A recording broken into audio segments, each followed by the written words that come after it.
نبی پاک صلی اللہ علیہ وسلم نے فرمایا رات کی ایک گھڑی بھر دین سیکھ لینا ساری رات نفل پڑھنے سے بہتر ہے۔ اب ہمیں سمجھنا چاہیے کہ کتاب پڑھ کے بھی بندہ رب رسول تک پہنچ سکتا ہے۔ کتاب و سنت رستہ آسان کرتے ہیں، لیکن ہمارے ہاں کیا مزاج دیا گیا ہے؟ بابا جی کے پاس چلو، ضرور جائیں بابا جی اگر نیک ہیں تو منع کوئی نہیں کر رہا، لیکن جو سوچ ہمیں حضور نے دی ہے ہم نے اسی سوچ کے مطابق اپنے معاملات کو ترتیب دینا ہے نا۔ اب ایک بات میں نے آپ سے پوچھی اور آپ نے کہا قوم ساری بابا جی کی طرف جائے گی۔ حدیث پاک کس طرح ہے؟ اللہ کے محبوب مسجد شریف میں تشریف لائے، دونوں جانب لوگوں کے حلقے بنے ہوئے ہیں، لوگ بیٹھے ہوئے ہیں، ایک حلقے میں لوگ اللہ کی یاد کر رہے ہیں، ذکر ہو رہا ہے، ایک حلقے میں بیٹھ کے ایک عالم کتاب و سنت کا درس دے رہے ہیں، ایک صحابی اور باقی سن رہے ہیں۔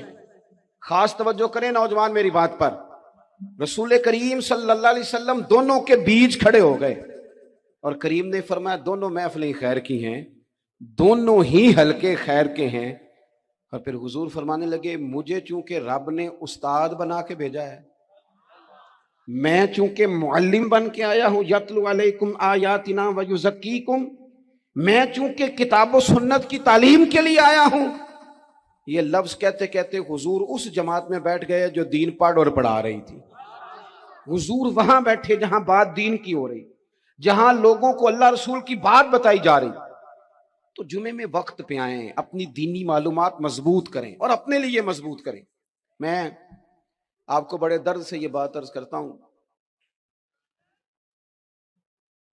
اگر دن میں 100 لوگ مسئلہ پوچھتے ہیں نا شریعت کا، تو ان میں 95 لوگ وہ ہوتے ہیں جو طلاق کا مسئلہ پوچھتے ہیں۔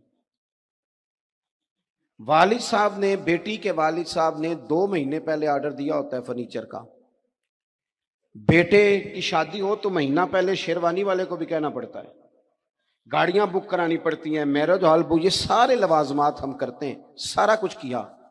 گاڑی سے گھر بسنا ہے، میرج ہال سے بسنا ہے، فرنیچر سے بسنا ہے، ہم نے سارا کچھ ان کو بتایا، لیکن کاش 2 گھنٹے بچی کسی معلمہ کے پاس جاتی، بچہ کسی استاد کے پاس جاتا، نکاح طلاق کے مسئلے بھی سیکھتے۔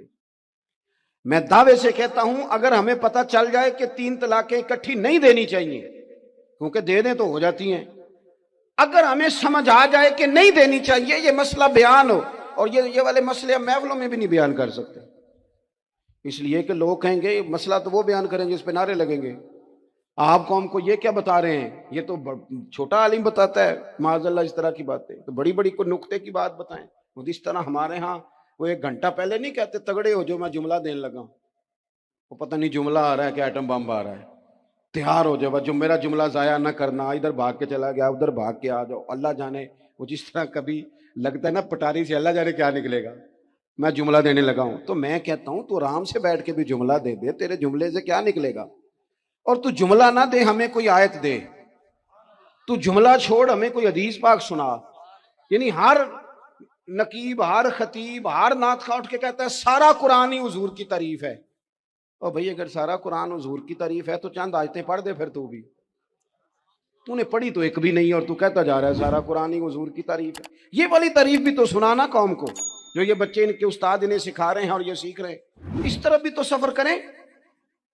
تو میرے عزیز اگر لوگوں کو مسائل کا پتہ چلے تو سینکڑوں گھر بچ جائیں تباہ ہونے سے، بڑے بڑے گھر بچ جائیں، لیکن مسائل نہیں آتے۔ میرے پاس مسئلہ پوچھنے کے لیے کچھ لوگ آ گئے تو 4-5 سال کا بچہ بھی تھا جس کے والد نے غصے میں اپنی بیوی کو 3 طلاقیں دی تھی، تو چھوٹا سا بچہ، کپڑے بھی پھٹے پرانے، اور حالت بتا رہی تھی کہ غریبی ہے۔ تو جب میں نے مسئلہ بتایا کہ 3 طلاقیں ہو گئی ہیں تو واپس جانے لگے، تو بچہ مجھ سے کہتا ہے دیہاتی آدمی تو کہنے لگا مولوی صاحب میری اماں تے نانی کہنی اسن پوچھ کے آئی آپ کہ ہن اسی لہدا لہدا ہی رہنا ہے۔ تو اس بچے کی نونہال کی وہ کیفیت دیکھی تو میں رو پڑا۔ میں نے کہا یار یہ بچہ بیچارہ ماں باپ کے ہوتے ہوئے یہ یتیموں جیسی زندگی گزارے گا کیونکہ باپ نے طلاق دے دی۔ کس طرح مسائل نہیں بتائے، لوگوں کو تعلیم سے آگاہی نہیں کیا، اور اس میں بہت بڑا ظلم ہے ان لوگوں کا بھی جو جنازے پہ کھڑے ہو کے تو کہہ دیتے ہیں، میری طرح کے لوگ اچھے علماء کی بات نہیں کرتا، وہ کہہ دیتے ہیں دیکھو جن لوگوں کو جنازہ نہیں آتا، بھئی آپ نے کس دن عشاء کے بعد کلاس لگائی تھی جنازہ سکھانے کی، یہ تو آپ نے کہہ دیا لوگوں کو قرآن کی ٹھیک نہیں آتا، تو یہاں تو بیچاری بیبیاں جن کو صحیح پڑھنا نہیں آتا وہ مشن بنا لیتی ہیں کہ میں نے اتنے 100 کو قرآن پاک پڑھانا ہے۔ بیوہ ہو گئی ہوں, طلاق یافتہ ہو گئی ہوں, ساری زندگی قرآن پڑھاؤں گی. ہم کیوں یہ مشن نہیں بناتے, کیوں اس طرف سفر نہیں کرتے؟ ایک تو دینی معلومات میں, دینی علوم میں اپنے آپ کو لگائیں اور ذوق پیدا کریں کہ جو چیزیں مجھے نہیں آتی میں نے وہ سیکھنی ہے, جو معاملات مجھے نہیں آتے میں نے ان کی طرف سفر کرنا ہے. ایک تو اپنا یہ مزاج بنائیں. اور جب آپ دینی علوم سیکھتے ہیں تو پتہ ہے کون سا منظر قائم ہوتا ہے؟ منظر وہ بنتا ہے کہ حضرت ابو ہریرہ بھی دین سیکھا کرتے تھے, حضرت عبداللہ ابن عمر بھی اصحاب صفہ میں رہا کرتے تھے, حضرت انس بن مالک بھی رہا کرتے تھے. اور ایسا منظر بنتا ہے کہ حضرت سیدہ خدیجہ الکبریٰ رضی اللہ تعالیٰ عنہ فرماتی ہیں سیدہ فاطمہ حضور کی گود میں بیٹھی ہوتی تھی اور نبی پاک سے باتیں پوچھتی تھی اور حضور انہیں بتا رہے ہوتے تھے. سیدہ عائشہ حضور سے دین کی باتیں پوچھتی. چوتھا حصہ ہماری فقہ کے اصول حضرت فاطمہ کی, حضرت عائشہ صدیقہ کی مرویات پر مبنی ہیں. اگر ہماری بچیاں چھوڑ دیں ڈائجسٹ پڑھنا, چھوڑ دیں ادھر ادھر کی مووی دیکھنا اور وہ کتاب و سنت پر آ جائیں تو بہت سارے مسائل ایسے ہیں جو الجھنے سے پہلے ہی سلجھے ہوئے ہوں. دینی تعلیم کا مزاج اور ذوق. اور دوسری آیت کریمہ میں نے تلاوت کی, اللہ کریم نے قرآن مجید میں فرمایا یا ایھا الذین آمنوا قوا انفسکم واہلیکم نارا, اے ایمان والو خود بھی دوزخ کی آگ سے بچو اور اپنے گھر والوں کو بھی بچاؤ. او والد, وہ ماں جو بچوں کو بھوک سے بچانے کے لیے محنت کرتی ہے, ان کو مایوسی سے بہت سارے ماں باپ ایسے ہوتے ہیں جن کے پاس کپڑے لینے کے پیسے نہیں ہوتے عید پہ. کیوں؟ اذان شروع ہوگی. عزیز بھائی, جس طرح ہم اپنے بچوں کو دیکھیں, بہت سارے ماں باپ کے پاس گنجائش نہیں ہوتی, لیکن اس نیت سے کہ بچوں کے دل ٹوٹ جائیں گے, عید پہ کیسے گزارا کریں گے, مشکل سے بھی کپڑے خرید کے دیتے. اس طرح ہم اپنے بچوں کو بھوک سے, پیاس سے, مایوسی سے بچاتے ہیں. اس طرح ہمارے رب نے ہمارے ذمے لگایا کہ تم اپنے بچوں کو کوشش کرو دوزخ کی آگ سے بچانے کی. حضرت عمر فاروق رضی اللہ تعالیٰ عنہ نے عرض کیا تھا یا رسول اللہ صلی اللہ تعالیٰ علیہ وسلم, اس آیہ کریمہ کا معنی کیا ہے؟ تو محبوب کریم علیہ السلام نے فرمایا عمر, جن چیزوں کا اللہ تمہیں حکم دیتا ہے تم اپنے گھر والوں کو ان چیزوں کا حکم دو, جن چیزوں سے رب رسول تمہیں منع کرتے ہیں اپنے گھر والوں کو ان سے روکو, اپنے گھر کے اندر نفاذ دین کرنے کی کوشش کرو. میرے بھائی, بہت زیادہ آزمائش ہے ہمارے گھروں میں, بے چینیاں ہیں, اضطراب ہے, بچوں میں سختی ہے, بہن بھائی ایک دوسرے کے ساتھ لڑتے ہیں, مزاجوں میں تلخی آ گئی. کیوں بھلا؟ اس لیے کہ ماں باپ کو جو بہترین کردار اور جو حسین طریقہ گھر میں اپنانا چاہیے تھا, بچے تقریر باہر سے سنتے ہیں لیکن وہ فالو اپنے ماں باپ کو کرتے ہیں. اگر ماں باپ میں حوصلہ ہو, صبر ہو, اطمینان ہو, خودداری ہو, تھوڑے پر گزارا کرنے کا مزاج ہو. دیکھیں نا, آج ڈپریشن ہے, ٹینشن ہے, پینکس اٹیکس ہیں, بڑی ساری چیزیں آ گئی. کیوں بھلا؟ صبر نہیں, تحمل نہیں, بردباری نہیں. آزمائے. ایک دن ایک بچہ میرے پاس آ گیا مدرسے کا اور آ کے وہ رونے لگا. میرے گھر والے کہنے لگے کھانا چھوڑ دیں, پہلے اس کی بات سن لے. میں نے کہا پتر کیا ہوا, کسی نے مارا ہے کسی استاد نے؟ کہنے لگے نہیں حضرت, گھر فون کیا تھا تو میری اماں اور ابا کی لڑائی ہو رہی ہے. بچہ کانپ رہا ہے, ٹانگیں کانپ رہی ہیں. میں نے کہا کیا ہو کیا گیا تمہیں پتر, لڑائی ہو رہی ہے تو گھروں میں ہو ہی جاتی ہے. کہنے لگے نہیں, آپ کو پتہ نہیں وہ بڑا سخت لڑتے ہیں. میرے والد جب میری والدہ کو مارنے کے لیے آگے بڑھتے ہیں تو ہم سارے چارپائیوں کے نیچے چھپ جاتے ہیں, ہمیں خوف آتا ہے, وہ منظر خطرناک ہوتا ہے. یہ کون تکلیف دے رہا ہے اپنے بچوں کو؟ یہاں بیٹھے ہمارے ہاں میلوں دور رہتے تھے اس کے گھر والے, تو وہ تکلیف میں تھا, تو گھر میں کیا کیفیت ہوگی؟ اگر حوصلہ ہو, صبر ہو, قناعت ہو, اللہ کے دیے ہوئے تھوڑے رزق پر ہمیں راضی رہنا آتا ہو, ہمارے گھروں میں سکون آئے, اطمینان آئے. ہم جو زندگی بڑی خوشی خوشی گزار سکتے ہیں, ہمارے مزاجوں کا لالچ, ہماری طبیعتوں کی بے راہ روی, ہماری جھوٹی انا کا بت, ان ساری چیزوں کو ختم کر دیتا ہے. اپنی زندگی کے اندر اگر ہم وہ کردار اپنے بچوں کو دیں, جس کردار میں موبائل بھی ہو, جس میں گاڑی بھی ہو, جس میں پیسے بھی لا کے ابا دراز میں رکھتا ہو, لیکن والد کا گھر میں مصلی بھی موجود ہو, اس کی کوئی تسبیح بھی ہو, وہ یہ بھی کہتا ہو کہ خدا نے اپنے فضل سے آج 5,000 دیا ہے تو اس میں 1,000 غریبوں کا بھی ہے, اس میں تھوڑا سا میں نے اللہ کی رضا کے لیے بھی رکھا ہے.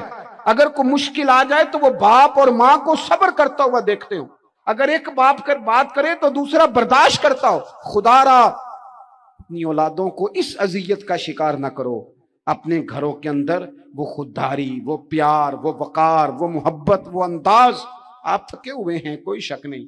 آپ بہت سارے مسائل کا باہر شکار ہوں گے، کوئی شک نہیں. لیکن آپ باہر سے تھک کے آئے ہیں، اور اگر آپ باہر اپنی فیکٹری کے مالک ہیں اور دفتر کے بڑے ہیں تو گھر میں بھی تو آپ بڑے ہیں نا. آپ کی ماں بھی تو انتظار کر رہی ہے، اس نے بھی تو دکھڑا سنانا ہے نا آپ کو. آپ یہ دیکھیے کہ آپ کے بچے بھی تو انتظار کر رہے ہیں، وہ چاہتے ہیں کہ ابا آ کے بیٹھے تو ہم ان کے سینے پہ چڑھ کے تھوڑا کھیلیں. آپ کی اہلیہ منتظر ہیں. کچھ باتیں بیوی کسی اور سے نہیں کہہ سکتی، صرف اپنے شوہر سے کہتی ہے. لیکن وہ تو آتے ہی جلال میں آ گئے صاحب. وہ کہنے لگے تو بڑی نالائق ہے، میں تھکا ماندہ آیا ہوں اور تو نے مجھے کہانی سنا دی ہے. وہ اس خاتون سے شدت کے ساتھ پیش آنے لگے. میرے رسول پاک کی حیات نور کو دیکھو. حضرت ام ایمن حضور کی رضائی والدہ ہیں، ان کی بھی خدمت ہو رہی ہے. حضرت حلیمہ سعدیہ آ رہی ہیں تو خدمت ہو رہی ہے. حضرت عباس حضور کے چچا ہیں تو کریم فرماتے ہیں میرے چچا ہیں باپ کی جگہ پہ.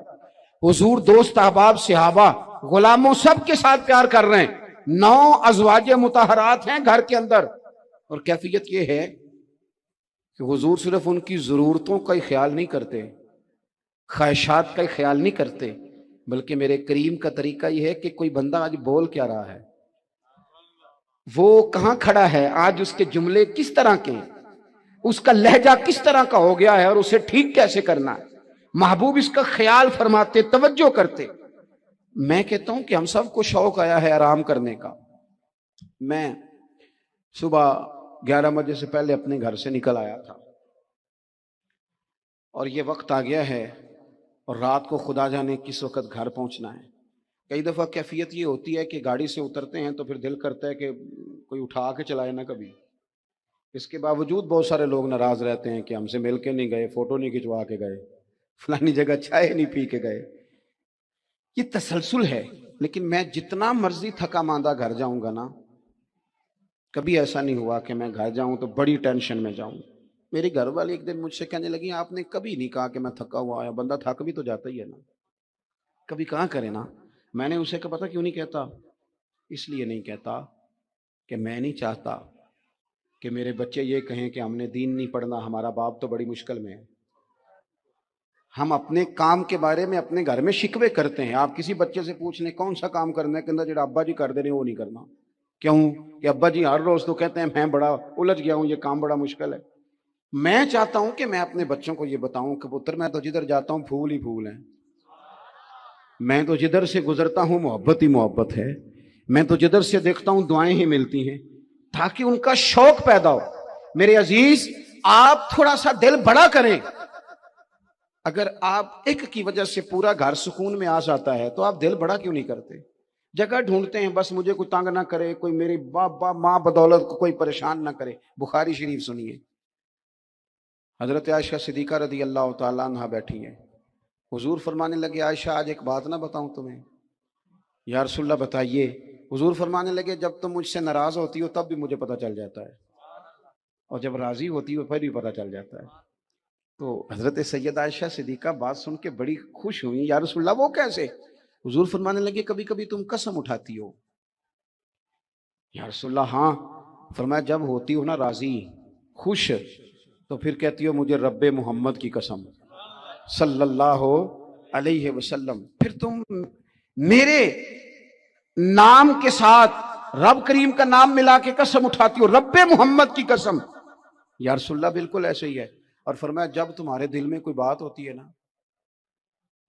تو پھر تم کہتی ہو مجھے رب ابراہیم علیہ السلام کی قسم، پھر تم رب محمد نہیں کہتی. یہ بخاری مسلم میں موجود ہے. حضرت عائشہ صدیقہ نے تو بات سنی تو کھل گئی طبیعت، کہنے لگی کریم صدقے جاؤ، یہاں تک خیال فرماتے ہو؟ کس کے جملے کہاں پہنچ گئے، یہاں تک خیال ہے. فرمایا مجھے پتہ چل جاتا ہے کہ تمہاری کیفیت کیا ہے، کہاں کھڑی ہو.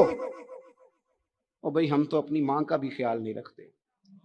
ہمارا باپ کہاں بیچارہ کھڑا ہے، وہ تو انتظار میں تھا کہ کوئی 10 منٹ میرے پاس بیٹھے گا. توجہ ہی نہیں، جذبات کا خیال ہی نہیں.